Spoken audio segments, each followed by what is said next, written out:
top business stories live from the Sky News City studio. Vinyl Records return to the ONS inflation basket for the first time in more than 30 years.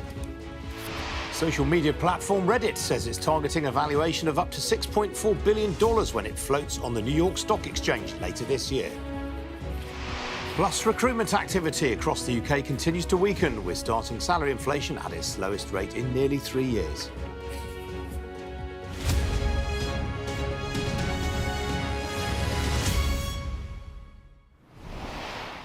Good afternoon, this is Business Live with me, Ian King. Recruitment activity across the UK is continuing to weaken, according to the latest job survey by KPMG and the Recruitment and Employment Confederation. It found that starting salary inflation is at its slowest rate in nearly 3 years, another indication that the jobs market is stalling. There's a real sense that after a pandemic where the labour market was red hot, businesses in all sectors needing to hire, needing to grow, there's something of a decline there in terms of that business confidence. They're looking for the opportunities to build and bring new people into the business, but without that particular confidence that this is the right time to invest because of the overall economic picture. Vinyl records have been reinstated in the basket of goods and services used by the Office for National Statistics to measure the rate of inflation. They're among 16 new items being added to the basket, in which there are more than 744 items representing goods and services typically bought in the UK. Well, the 15 items removed from the basket include hand sanitizer, sofa beds and the hardy perennial rotisserie chicken. Meanwhile, items that have joined the ONS basket are the hair fryer, vinyl records and rice cakes. Well, joining me now is Matt Corder. He's Deputy Director of Prices at the ONS. Matt, welcome to you. Is deciding what goods and services are representative an art or a science? It's very much an art as well as a science. So we're looking at a whole variety of data sources, it's detailed surveys of household spending, as well as things like market intelligence and what our price collectors can see in the shops. So what we try and do is make sure we're collecting a representative basket of everything across the whole economy. And making sure we're bringing in things where spending is rising above like 400 million a year. But there's always some judgment about what we include in.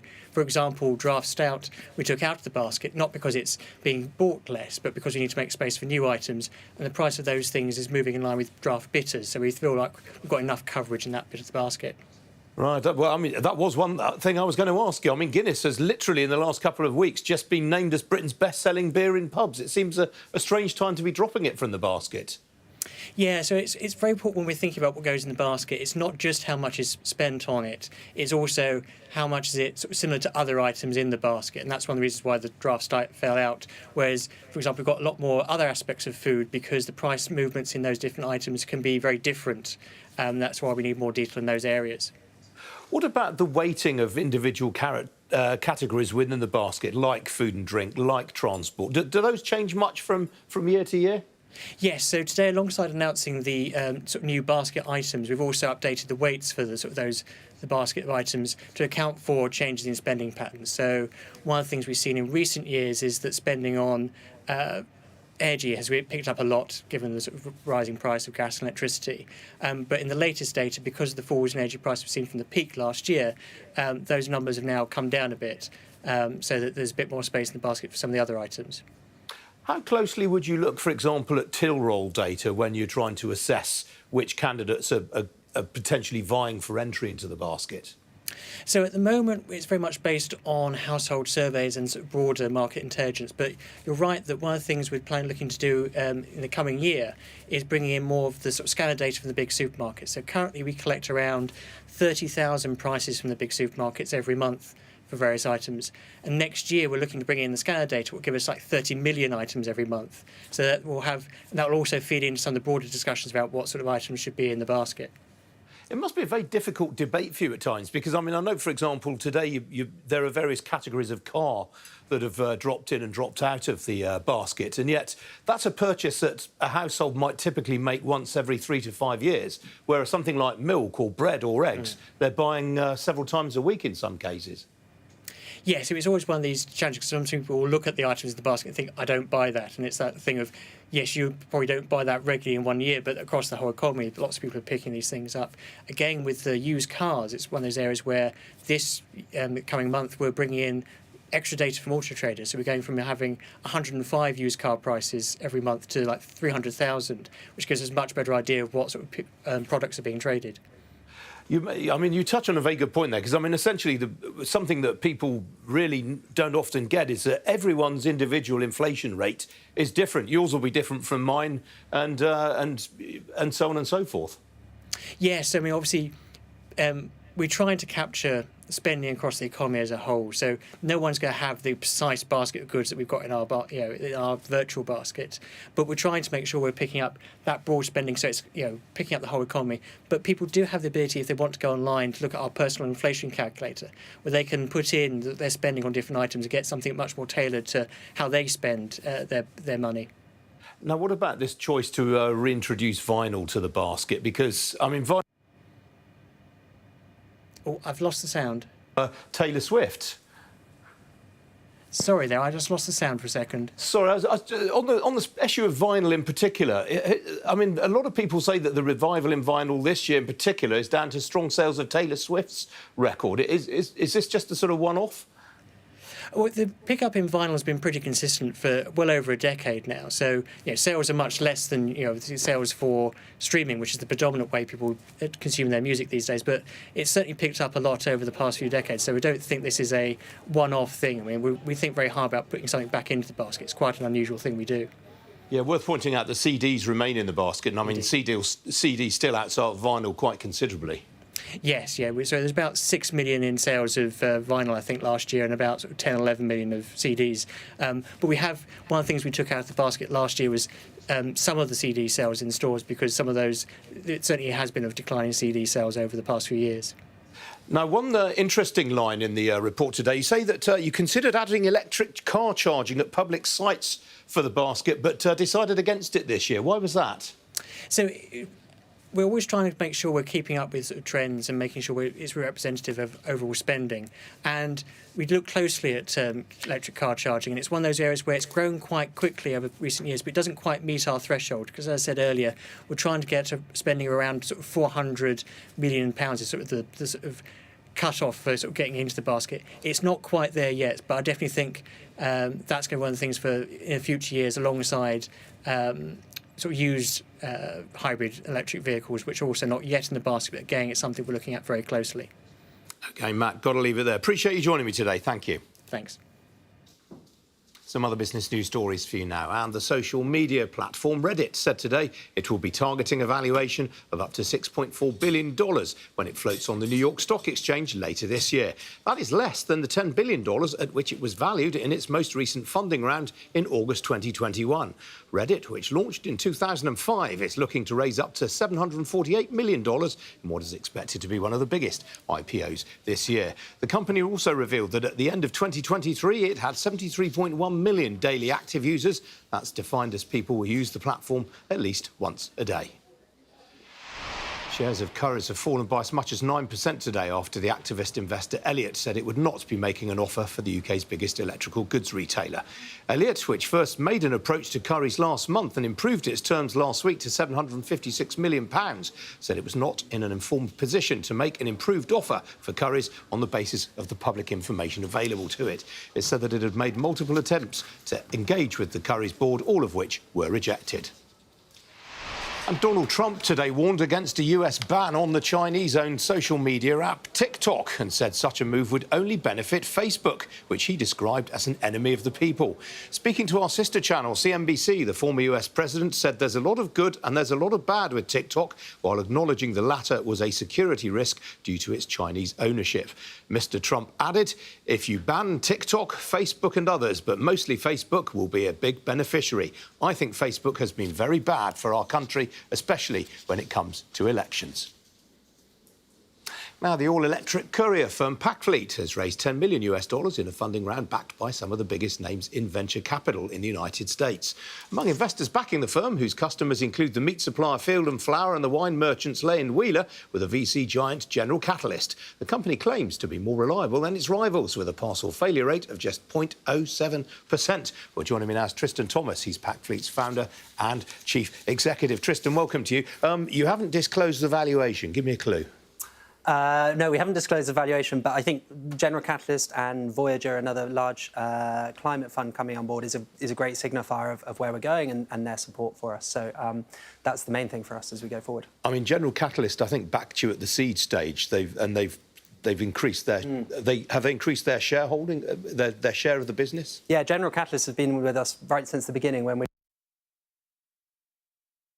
supported us all the way, and this time actually led the round and really increased their ownership. So how will you be deploying the funds raised? So we cover all of London and the M25 at the moment. We work with hundreds of businesses covering 10 million people, and the goal is to keep expanding that. London's a $2 billion market, and so pushing that harder and harder and then expanding outside of London after that. It's an awfully crowded market, though. What is your edge? We hear over and over again, the average UK consumer receives 75 or 80 parcels a year. But on the whole, everyone's had a poor experience of that. Either they don't know when it's going to come, when it's being delivered, or it gets chucked over their fence and they don't or delivered to the wrong place. We give people full visibility and control. They can see on a map exactly when their parcel's going to arrive. We have that delivery success rate that's literally 10% of our competitors, and we're fully carbon neutral as well. You also give all of your employees the real living wage, I think, healthcare plans, regular hours, parental leave. I mean, that must come at quite a cost to the business. It comes at a cost, but actually what we see is we get that paid back in terms of, especially our drivers, the real commitment that they show every day is what matters. In the end, that's the only connection that a parcel delivery company has with their end consumers. And if the drivers care, then they take care of the parcels. So would you chafe at being described as a part of the gig economy? Yeah, totally. We don't do that. We don't subscribe to it. We don't think it's a great way to deliver a good customer service. And how close are you to trading profitably?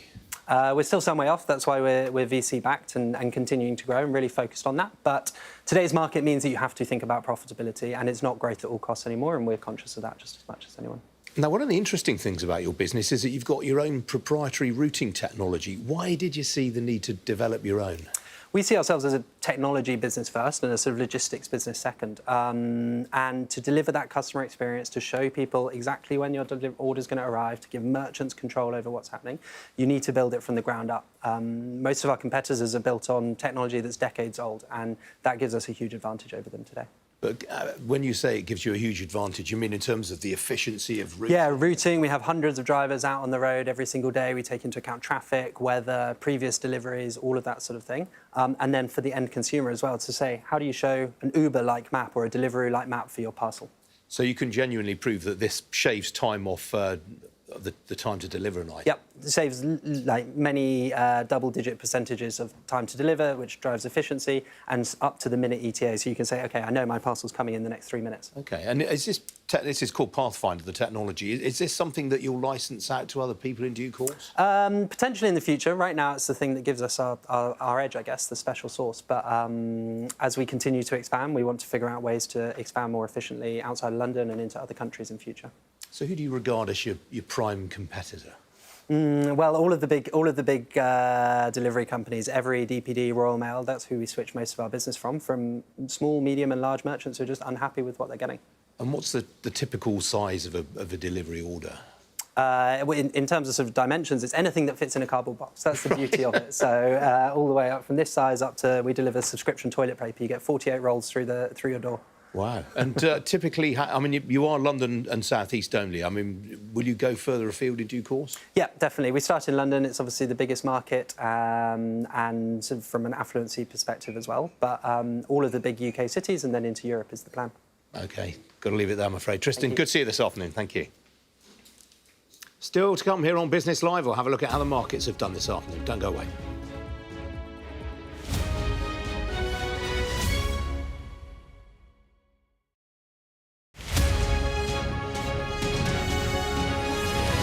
Yeah, just a little bit more to do. 2 more events, but it's been a very hectic sort of 18 months of qualifying. How do I feel about the Olympics? It's amazing. Yeah. When I heard about it, I was like, oh, this could be a dream come true. So I'm really, really looking forward to what this year's going to bring. Firstly, it was a bit of a shock. I think we felt it was coming for where the sport and the dance was going, but it was almost like a reward and a relief because it provides what we do with a massive definition. And for me, I've always wanted to be the best in the world. In terms of sport, there's nothing bigger than the Olympics for a lot of sports. So for us to have that definition and be able to showcase what we do, to me, it was everything. I remember being around 7 years old, I think it was. Yeah. And I went to, well, firstly, I saw a music video. I never remember which one it was, but somebody was head spinning in the back. And I said to my sisters, because I'm quite the joker, I said, I'll do that one day, watch. We all sort of laughed about it, but a few weeks later, I saw my first ever crew. Back when I started, it was very crew-orientated breaking. Yeah. And I just said, like, can I get on stage? Can I have a go? So they let me sort of jump on, tried a few head spins, probably made a fool out of myself. But I was passionate about it. They saw that, and I kind of, I stuck around them like a lost puppy pretty much for the rest of the day at this fun fair. But I wasn't old enough to yet go to the classes. I had to be 8 years old. So I waited and waited and waited. And by the time my next birthday came around, I was straight there and stuck at it since then. Yeah, I think, obviously, like I said, it gives breaking that platform that it's never had before. The Olympics is huge, and I hope that it already is, attracting a sort of new generation, but a new demographic. And people that may not have been interested in it, didn't know about it, are kind of intrigued by it. And you see a lot of kids, you know, dancing on social media these days without actually knowing what they're doing. So it's nice to be able to have that sort of position to inspire and pass that knowledge on, because there's so many amazing people out there.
Emirates Premium Economy. Maybe one day all airlines will have seats like this.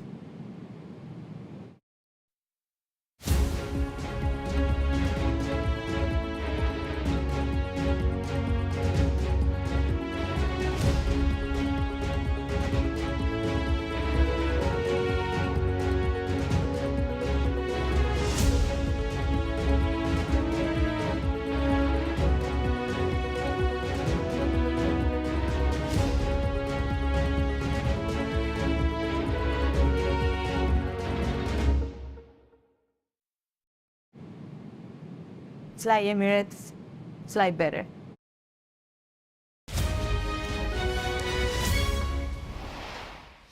Well, European stocks have fallen this afternoon ahead of US inflation data due to be published tomorrow. That's the finishing picture in mainland Europe. Only the IBEX in Madrid in positive territory among the major indices. Talking points today include Telecom Italia. It's fallen 3% in Milan after warning its net debt will remain higher than expected following the sale of its landline business this year. It was off by 9% earlier on today. Here in London, the FTSE 100 has just about finished in positive territory. That's despite some of the mining heavyweights weighing on the index. The biggest percentage faller is the wealth manager St James's Place. Talked about that a lot over the last couple of weeks. Off another 3.25% today on adverse broker comment. To the upside, Imperial Brands is among leading gainers. That's after it kicked off its latest share buyback programme. The share's finishing up nearly 3%. Outside the FTSE, the cybersecurity firm Darktrace is up 13% as it continues to pick up followers after after last week's results. Meanwhile, the interdealer broker TP ICAP has finished up nearly 6%, or 5.5% there. That's on reports in the FT. It's about to spin off its data unit. To the downside, I mentioned them earlier in the programme, shares of Currys. They've actually finished down 5.5% after would-be buyer Elliott Advisors walked away. The shares were off, as I said earlier on, some 9% this morning.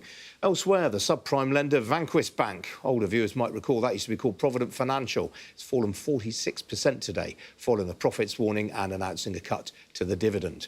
Over on Wall Street, all the main US stock indices are lower right now. Investors happy to stay on the sidelines ahead of the inflation data tomorrow. Talking points in Wall Street this afternoon include Boeing. That is off some 3.75% after the US Department of Justice, off 3.25% now. US Department of Justice has opened a criminal investigation into the door plug falling out of an Alaska Airlines jet in January. Alaska Airlines said over the weekend they are cooperating with the DOJ. On the foreign exchange markets, well, you recall if you're watching on Friday, the pound hit its highest level against the dollar since July last year, but it's fallen today on the jobs survey data that I mentioned earlier on in the programme. Sterling off 0.2% right now against the greenback, off 0.25% against the euro. Single currency, meanwhile, off 0.1% or so against the greenback. One point of interest in the currency markets today, the Polish zloty. Hello to all our Polish viewers. Your zloty is buying more euros today than it has done in the last 4 years. It's a 4-month high there against the single currency today. As for the oil price, well, that has been up and down this afternoon. It's currently trading at $82.43 a barrel. That's up a little over 0.2%. Meanwhile, Bitcoin continues to hit new highs this afternoon. That's after the UK's Financial Conduct Authority said it will allow some Bitcoin-linked securities to be listed on the stock market. The latest price I have for you is $72,428. Joining me now is Anna MacDonald. She's Senior Equity Analyst at Sustinary Global Investment. Anna, great to see you again. US inflation data tomorrow. What are you looking out for? Well, we're looking for a CPI figure to come in, that's Consumer Prices Index, to come in at 3.7%, a bit down on January's figure, which was 3.9%. When they did publish January's figure, that was quite a lot more than traders had expected, and that led to a bit of a decline in the equity markets just after that data print. And what's going to be of particular focus is this is the last published data point before the Fed policy committee start deciding on what they're going to do with interest rates, and their meeting is on the 20th of March. If we get another hot number, to use your words, Anna, do you think that is going to spark something of a market sell-off? It could do. I think it depends on the makeup of that number. The Fed really concentrates on the core services part of that number, and that's taking out the effects of housing. And why they concentrate on that is those are really very domestically driven services costs, things like medical services and insurance and tuition. So if that number comes in a bit higher than expected, then they might worry that the general decline in the rate of inflation is taking longer than we thought to achieve, and that might push out interest rate cuts a little bit further than the current June that's expected for the first cuts to be made. Now, I mentioned Reddit earlier on in the programme. Very interesting issue this. I mean, not least the fact that they're looking for a lower valuation than which was implied in their last funding round. Yeah, the last funding round was for around $12 billion in 2021. It looks like the valuation will be about $6.5 billion now. Just remember, though, how different this whole kind of market is. It's still much less tolerant of IPOs, particularly loss-making IPOs, which this will be. And it's such a different environment now. I think that IPOs raised around 350 billion in 2021. They only raised 26 billion in the US in 2023. So there's been a sharp decline in the enthusiasm for IPOs. So that's really being reflected in valuations that we're seeing suggested. Yeah, it's also worth reminding people, I guess, when Reddit did that last funding round, it was months after the whole sort of meme stock trading phenomenon of which they were a central player. They really were. Reddit attracts different communities, and one of the most vibrant communities are the Wall Street Bets community and others. which had a very impactful time in making the hedge funds feel quite a lot of pain as they were encouraging their users to the community to buy stocks such as GameStop and AMC, and it became they became known as meme stocks. And Reddit itself might be a bit of a meme stock. On Reddit now, there are people talking about shorting Reddit stock when it floats, and pouring doubt on the valuation, which they think some users seem to think is quite high for a loss-making company. Yeah, it was a great fun story to report on that one. Very briefly, Anna, what do you make of the latest on Boeing? Well, I think we're seeing further issues, and I noticed that the CEO of Delta Airlines now expects deliveries of other Boeing aircraft to be delayed. And I think really we're in a situation now where Boeing has to do a lot of work to rebuild trust in its not just in the shareholders, but also their customers and even perhaps passengers, as we're seeing more and more issues come up. Opening of a criminal investigation is definitely not going to be helpful, and that's reflected, as you noted, in the share price, which is down over 25% year to date. Compare that to Airbus, which is up 10%. Yeah. Anna, got to leave it there, I'm afraid. Good to see you as ever. Thanks for joining me. Thank you. That's it from me. Back again at 11:30 tomorrow morning. Hope to see you then. In the meantime, do stay tuned. Coming up after this short break, it's Mark Austin with the News Hour. Thanks for joining me today. Cheerio.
It's 5 o'clock. I'm Mark Austin. This is the News Hour. 60 minutes of news, analysis and interviews. We begin right now with the top stories this hour.